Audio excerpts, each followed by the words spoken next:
और चलिए 5 मिनट में 25 बड़ी खबरों के बाद अब सीधे रुक करते हैं दिन भर की 5 बड़ी खबरों का, यानी कि वो खबरें हम आपको बताएंगे जो आज दिन भर सुर्खियों में रहने वाली है और जिनसे जुड़ी तमाम अपडेट्स हम एक एक कर आप तक पहुंचाएंगे। ये 5 बड़ी खबरें इस वक्त आपके सामने आपकी टीवी स्क्रीन पर है। यूएई के दौरे पर प्रधानमंत्री नरेंद्र मोदी रहने वाले हैं।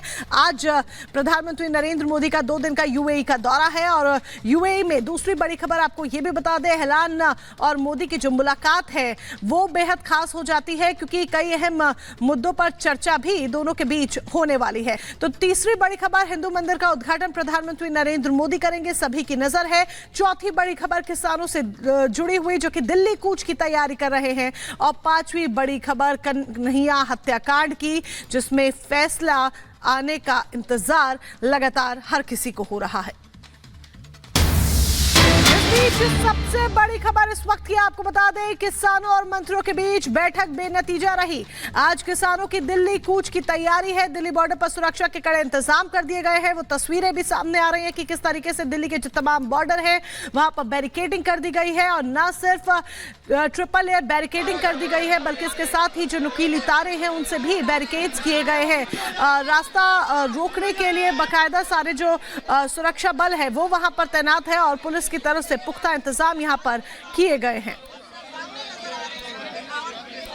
सरकार के पास कोई प्रस्ताव है भी नहीं, ठीक है, वो सिर्फ केवल और केवल समय निकालना चाहती है। आंदोलन तो हैगा इसी का, असी तो हम लोगों ने पूरी कोशिश की है भी मंत्रियों से हम बातचीत लंबी करें और कोई ना कोई हमारे पक्ष में निर्णय आए, और हमें कुछ ऐसा लगा नहीं मीटिंग में। मुझे लगता कोई बात पे ऐसी बात हुई नहीं। अगर कुछ मिल जाता तो फिर हमारा निर्णय शदाउर, जब भी सरकार बुलाएगी हम जाएंगे। अब कुछ मीटिंग में वो दे या ना दे उनकी मर्जी है।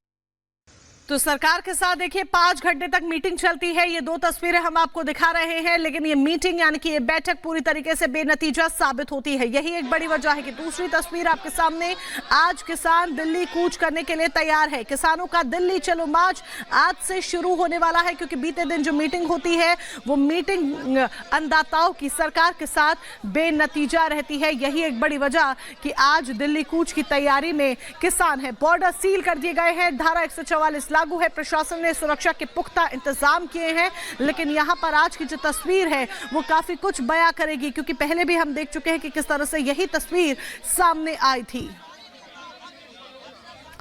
तो कल रात किसान संगठनों और सरकार के बीच में बातचीत होती है, यानी कि बैठक होती है, लेकिन वो बैठक पूरी तरीके से बेनतीजा साबित होती है। अब आज किसान दिल्ली कूच की तैयारी में हैं। सरकार ने एक बार फिर से किसान संगठनों को बातचीत का प्रस्ताव दिया है और कहा है कि किसी भी समस्या का समाधान बातचीत से ही संभव है। खास रिपोर्ट देखिए।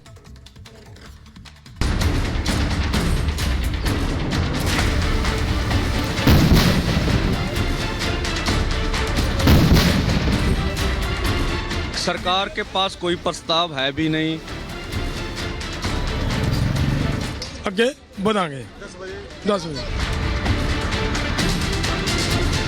सरकार हमेशा चाहती है कि बातचीत के माध्यम से हर किसी समस्या का समाधान हम निकाल सकते हैं।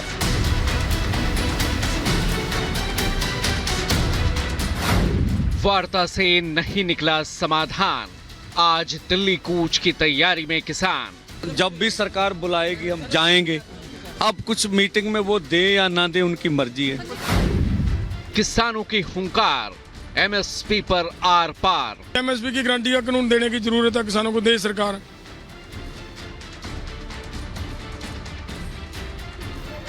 किसान संगठनों ने एक बार फिर दिल्ली कूच को लेकर कमर कस ली है। एमएसपी गारंटी समेत कई मांगों को लेकर आज फिर किसान दिल्ली कूच की तैयारी में हैं। सरकार ने दिल्ली चलो मार्च से पहले किसानों को मनाने की कोशिश की। चंडीगढ़ में केंद्रीय मंत्री पीयूष गोयल और कृषि मंत्री अर्जुन मुंडा की किसान नेताओं के साथ लंबी वार्ता हुई, लेकिन करीब 5 घंटे तक चले मंथन के बावजूद सरकार और किसानों के बीच सहमति नहीं बन पाई और ये बैठक बेनतीजा खत्म हो गई।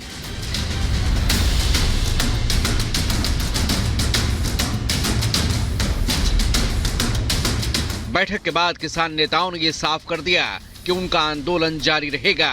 साथ ही उन्होंने सरकार को आज सुबह 10 बजे तक का अल्टीमेटम भी दे दिया।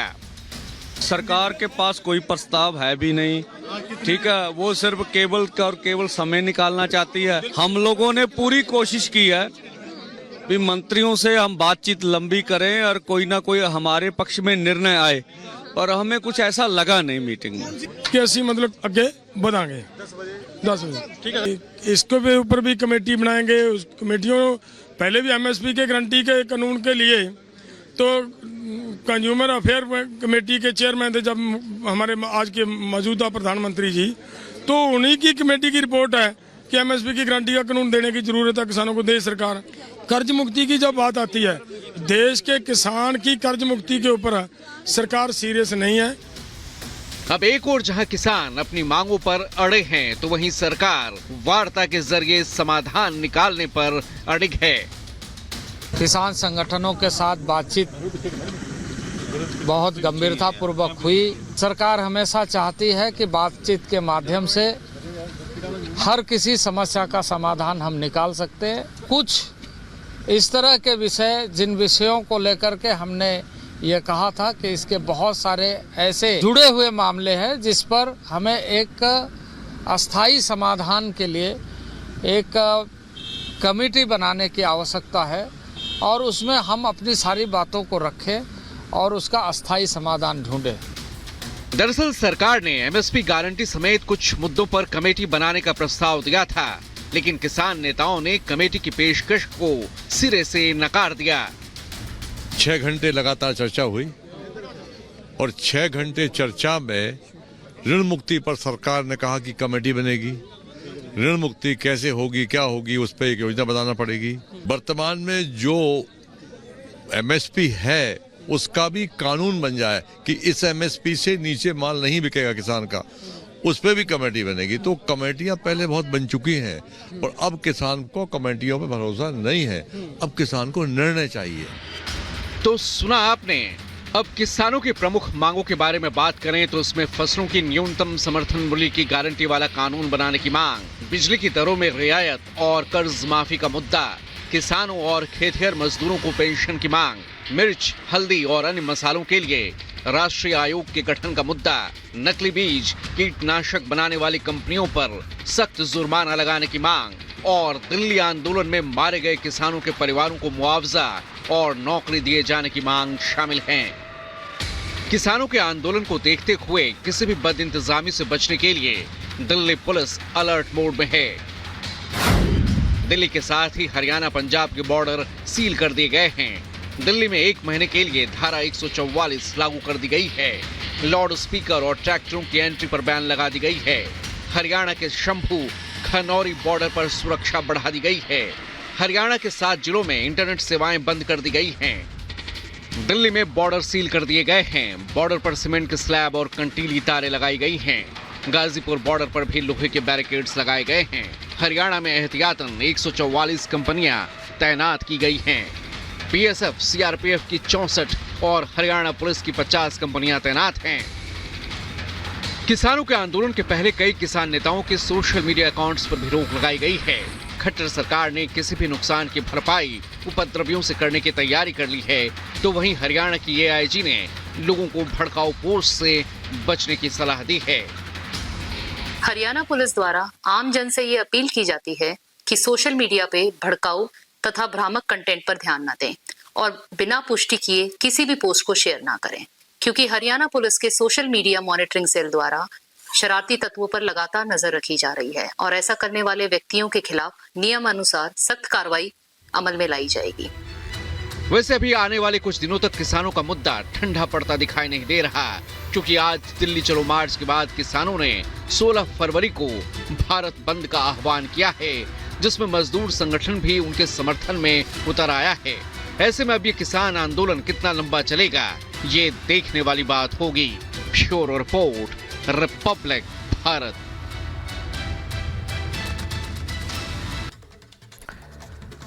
बिहार में जेडीयू विधायक बीमा भारती की मुश्किलें बढ़ गई हैं। क्यों बढ़ गई हैं आपको बताते हैं। दरअसल बीमा भारती के पति और उनके बेटे को पुलिस ने गिरफ्तार कर लिया है। क्या है ये पूरा मामला, गिरफ्तारी के पीछे आखिर क्या वजह है, इस रिपोर्ट के जरिए देखिए।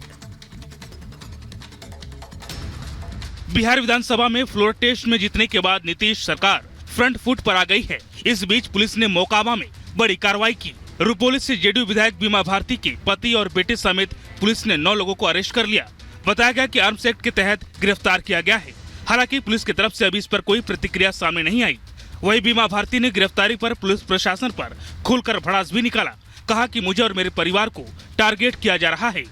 हमारा लाइसेंस है, मेरे नाम से लाइसेंस है, हम साथ में थे, मेरी बेटी के नाम से लाइसेंस है। कोई अवैध हथियार लेकर के चल रहे थे क्या? दरअसल बिहार में सोमवार को हुए फ्लोर टेस्ट के दौरान बीमा भारती सदन में मौजूद नहीं थी और वो विधानसभा अध्यक्ष के खिलाफ अविश्वास प्रस्ताव पर वोटिंग के दौरान नदारद रही। बीमा भारती बहुत देर से विधानसभा पहुंची। ऐसी खबर आ रही थी कि बीमा भारती ने अपनी पार्टी से अलग होकर आरजेडी के साथ जाने का फैसला कर लिया है। हालांकि समय रहते एनडीए सतर्क हो गया और उसने सरकार बचाने का अभियान शुरू कर दिया था। Bureau report, Republic Bharat. तो उधर बिहार की ही बात कर लेते हैं, जहां पर गुजरातियों पर विवादित टिप्पणी के चलते मानहानि का मुकदमा झेल रहे आरजेडी नेता तेजस्वी यादव की याचिका पर आज सुप्रीम कोर्ट फैसला सुनाएगा। देखिए 1 मिनट की एक खास रिपोर्ट। बिहार के पूर्व उप मुख्यमंत्री तेजस्वी यादव की मुश्किलें कम होने का नाम नहीं ले रही हैं। बिहार में सत्ता परिवर्तन के बाद एक और जहां ईडी ने लैंड